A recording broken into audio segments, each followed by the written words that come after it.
Flatnose. Flatnose pala ta, flatnose. Flathead. Dako kayo. Size yung cornish lang.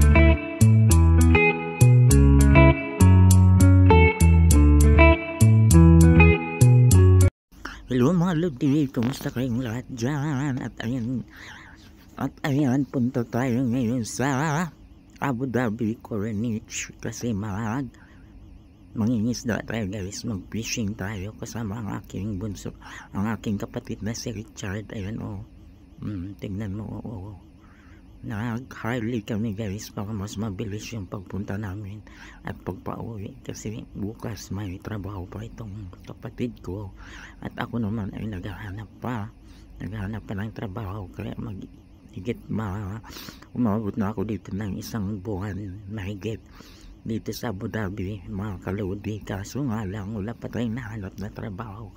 Ang hirap pala maghanap ng trabaho dito mga lodi, kaya dapat siguraduhin nyo malakas yung loob nyo na tatagal kayo at siguraduhin nyo na may pera para hindi kayo ma-overstay. Pag ma-overstay kayo dito lodi, sigurado kulong.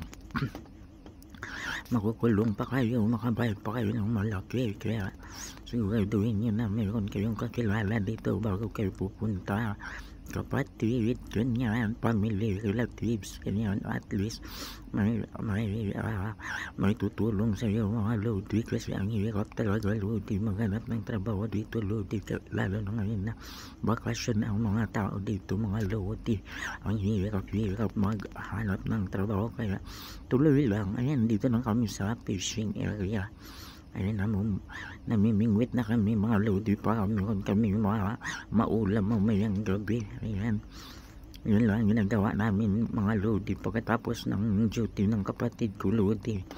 Kailangan namin mag-fishing para meron kaming uulamin, kahit sinigang lang naman or paksiw, doon namin paksiw. Ayan, nakahuli kami. Flatnose. Flathead. Flatnose pala ta, flatnose. Flathead. Dako kayo. Ang laki talaga. Siya lang nakahuli ngayong araw na ito.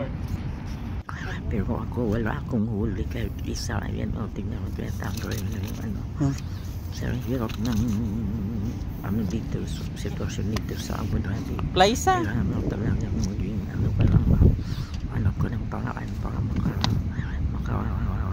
pag-ulam ka ng isda, ganyan.